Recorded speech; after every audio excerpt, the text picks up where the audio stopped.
आइए ना थोड़ा सा ना।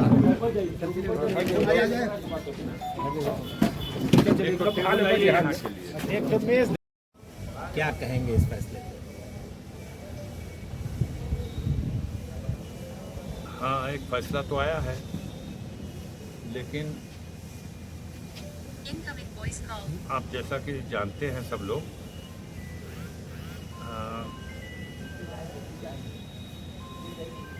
वर्ष 2005 में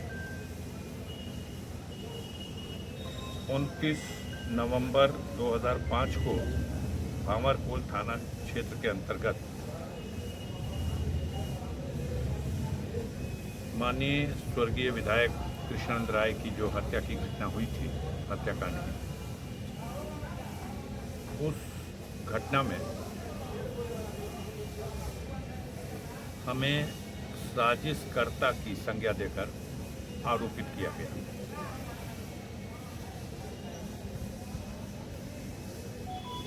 इस मुकदमे की विवेचना पुलिस ने की, चार्जशीट भी दी। इसी मध्य पीड़ित पक्ष की याचिका पर माननीय उच्च न्यायालय ने मामले की अग्रिम विवेचना सीबीसीआईडी को सौंप दी। सीबीसीआईडी ने इसकी विवेचना की और सीबीसीआईडी की चार्जशीट आने के बाद पीड़ित पक्ष की याचिका पर माननीय सर्वोच्च न्यायालय के आदेश से इस मुकदमे का विचारण गाजीपुर उत्तर प्रदेश से ट्रांसफर करके देश की राजधानी दिल्ली में भेज दिया गया और दिल्ली में स्पेशल कोर्ट सीबीआई की जो एमपी एमएलए कोर्ट है, उस कोर्ट में इस मामले का विचारण हुआ और 3 जुलाई सन 2019 को ट्रायल कोर्ट ने, विचारण न्यायालय ने सभी आरोपियों को दोषमुक्त कर दिया। ये वो कहानी है जिस कहानी के पीछे लगातार देश की मीडिया और कुछ राजनेता इसको बार बार अफजाल अंसारी की भूमिका और उसमें ये सवाल उठाते रहे। दुर्भाग्यपूर्ण परिस्थितियां ये बनी कि उसी मुकदमे को आधार बनाकर वर्ष 2007 में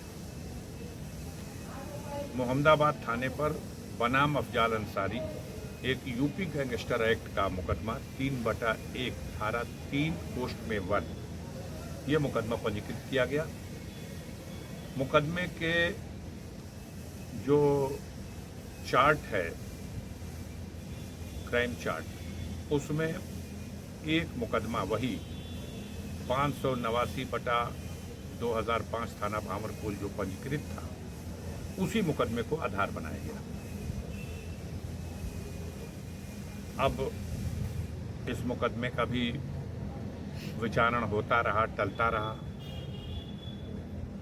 और अंतोगत्वा गाजीपुर की ट्रायल कोर्ट ने 29 अप्रैल 2023 को, याद रखिएगा वो तिथि 29 अप्रैल, हमारे गाजीपुर के मीडिया के लोग तुक में तुक खूब मिलाते हैं कि 29 अप्रैल का भी अफजाल अंसारी को सह नहीं सकता।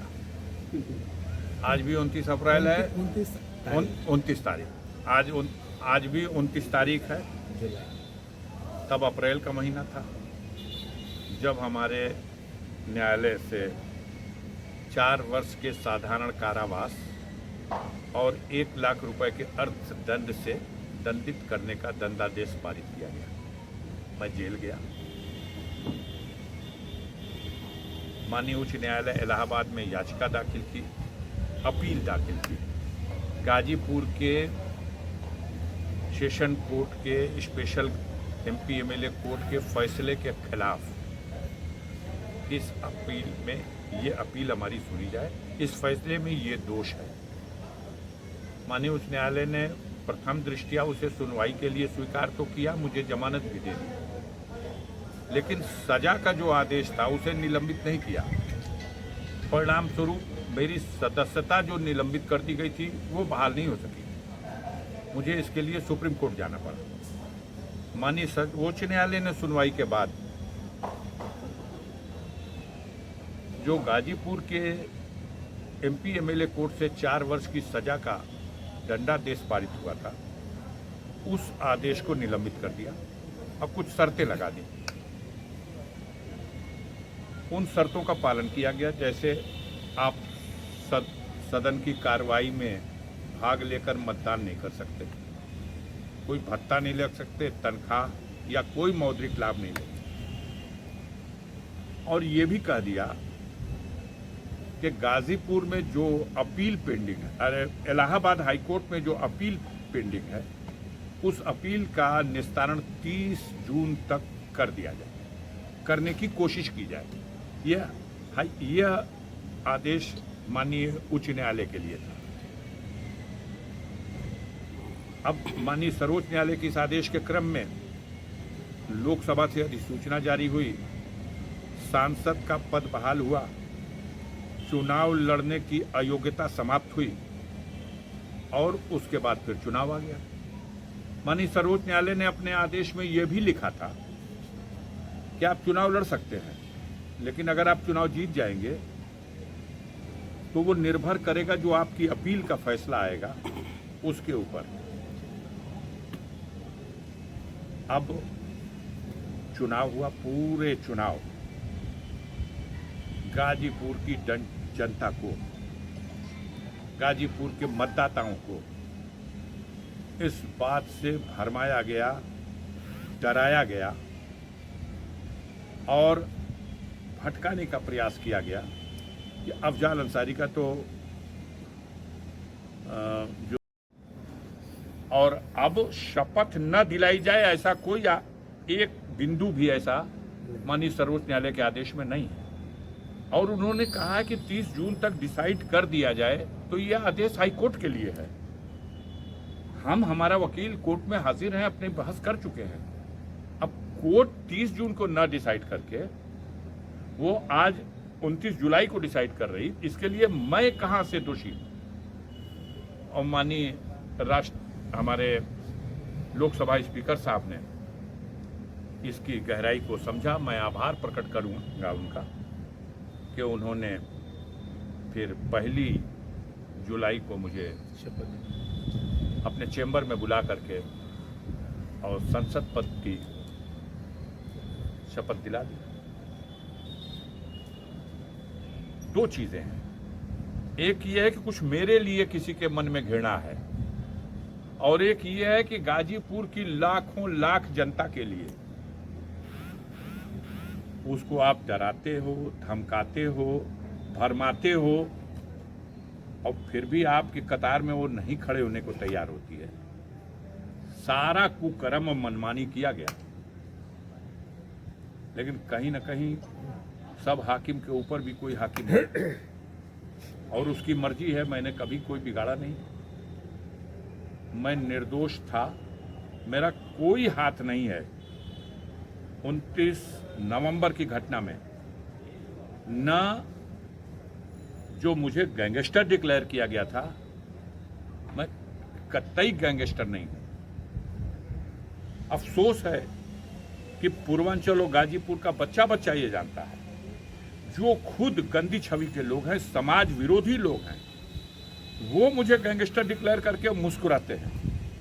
अपने षड्यंत्र में उन्हें सफलता मिली थी, लेकिन अंतोगत्वा ये लोकतंत्र का यही तो सबसे बड़ा खेल है। अंतोगत्वा आज आपने लिखा, आपने बताया, आपने दिखाया, अफजाल को राहत मिली, अब उनकी सतर्कता बचेगी, ऐसा नहीं है फैसला ये नहीं है। हमें राहत नहीं मिली, हमें इंसाफ मिला, सजा का आदेश रद्द कर दिया गया, ये किसी ने नहीं कहा। गाजीपुर का सजा का आदेश गलत था, दोषपूर्ण था, इसलिए रद्द किया गया। इसमें कोई गवाह हॉस्टाइल नहीं हुआ है, आदेश में खामियां थी। माननीय उच्च न्यायालय ने उसकी समीक्षा करके उस आदेश को रद्द किया। ये एक पहलू है। इसका दूसरा पहलू, जिसका पर्दा आपने नहीं उठाया, न उठाना चाहते हैं, न उठाइएगा, इसीलिए मीडिया से शिकायत करती है। दूसरा पहलू ये है कि क्या आपको पता नहीं कि उत्तर प्रदेश सरकार ने याचिका दाखिल की थी कि अफजाल अंसारी की सजा बढ़ाई जाए। आज फैसला आने के पहले तक तो उस अपील का आप उल्लेख करते रहे कि वादी पक्ष की याचिका है कि 4 साल की सजा कम है, इसको और बढ़ा दिया जाए। उत्तर प्रदेश सरकार की याचिका है। क्या हुआ उन याचिकाओं का? कहीं कोई खबर चल रही? सभी को रद्द कर दिया। कहीं ये खबर है? अफजाल को तो राहत देने की खबर है, लेकिन वो याचिकाएं खारिज कर दिया। बेबुनियाद हैं, इसलिए खारिज कर दी गई और मेरी याचिका मंजूर की गई। ये आदेश, इसमें खोट था, इसे रद्द किया गया। सत्य परोसिए, तथ्य परोसिए। बड़े बड़े चैनल हैं, जनता के बीच में सच जाए। मैं पाक साफ था, कल भी मेरा दामन पाक साफ था, आज भी मेरा दामन पाक साफ है। आप लोग यहीं पे हो, हर मेरे क्रियाकलाप से अवगत हैं। गाजीपुर की जनता को सजा देने वाले लोगों को गाजीपुर की जनता माफ नहीं करेगी। आज का जो फैसला आया है वो जाइए देखिए गरीबों की बस्तियों में, उनके चेहरे पर एक मुस्कान है।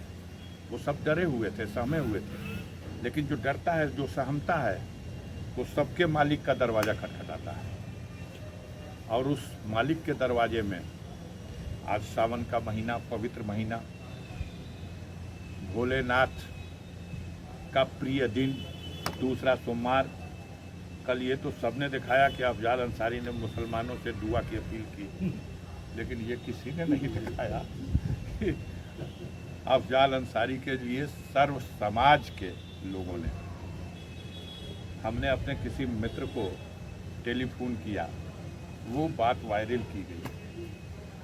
कहाँ क्या खोजते रहते हैं? तो क्या ये माना कौन बचा है? कौन दरबार बचा है? भोलेनाथ के दरबार में आज जल चढ़ाने वालों ने चिल्ला चिल्ला के गुहार लगाई है।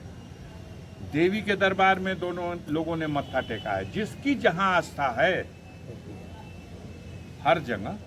तो ये माना जाए कि जो 29 तारीख है इस बार सावन में पड़ी थी और भोलेनाथ की कृपा नहीं, हो गई। 29 तारीख का मन तक काम नहीं आएगा। लगातार 84 के बाद कोई 2 बार नहीं जीता, ये भी मन तक काम नहीं आएगा। अफजाल अंसारी सत्य में विश्वास करते हैं और जनता जिसके साथ खड़ी हो जाती है उसके सामने ये सब मन तक 84 के बाद कोई 2 बार नहीं जीता, इसलिए ये कैसे जीत जाए? आज के फैसले पर किसी को धन्यवाद कहना चाहेंगे? धन्यवाद जनता को। गाजीपुर की जनता को, जो आज 8 महीनों से टॉर्चर की जा रही थी। 8 महीने से उसे डराया और धमकाया जा रहा था, छोड़ दो अफजाल अंसारी का साथ। गाजीपुर की महान जनता, जिस जनता का विश्वास अफजाल अंसारी ने जीता है, बार बार जीता है, उस जनता को भयभीत किया गया था। ये जीत उस जनता के सर है, इस जीत का सेहरा उनकी दुआओं के सर है। आज फिर एक बार आशीर्वाद देने वाले, दुआ करने वाले, सच्चाई का साथ देने वालों की जीत का दिन है। और कल प्रयास करूंगा संसद की कार्रवाई में सम्मिलित हो जाऊं। मुझे रोका नहीं गया है, कल भी नहीं रोका गया था, लेकिन जब जजमेंट सुरक्षित हो गया तो मेरा मन कर रहा था इसे डिसाइड करा के चले। आपके जैसे लोगों के बीच में मैं बैठा हूं, आज आपके बीच में बात करने की स्थिति में हूं। कल आप सब यही थे, लेकिन मैं नजरें झुका लेता था कि आपसे बात क्या करूं। आपके दिल में तो एक बात है, तो मैं आपके सामने क्या तर्क रखूंगा? आप 20 लाख लोगों के जनप्रतिनिधि हैं, चलते चलते क्या संदेश देंगे इस मुकदमे में फैसला आने के बाद? नहीं, जनता के लिए उन्होंने, जिन लोगों ने भी न्याय के पक्ष में दुआएं की हैं, आशीर्वाद दिया है, उन सब के लिए पहले से ऋणी हूं और जीवन भर ऋणी रहूंगा। आभारी हूं, जीवन भर आभारी रहूंगा। और साजिश करने वालों, षड्यंत्र करने वालों को, जनता को धमकाने और डराने और भ्रमित करने वालों को जनता ने भी पहचान लिया है। और मैंने तो अपने आप से ये संकल्प लिया है कि जब तक इस शरीर में जीवन है जब तक बुराई के खिलाफ खड़े रहेंगे और सच्चाई का साथ देंगे, गरीबों के हितों की रक्षा के लिए किसी सीमा तक जाना होगा, वहां जाकर के और उनके मान सम्मान की रक्षा करेंगे। क्या कहना सर, किसी सीमा तक पेश किया, क्या कहना?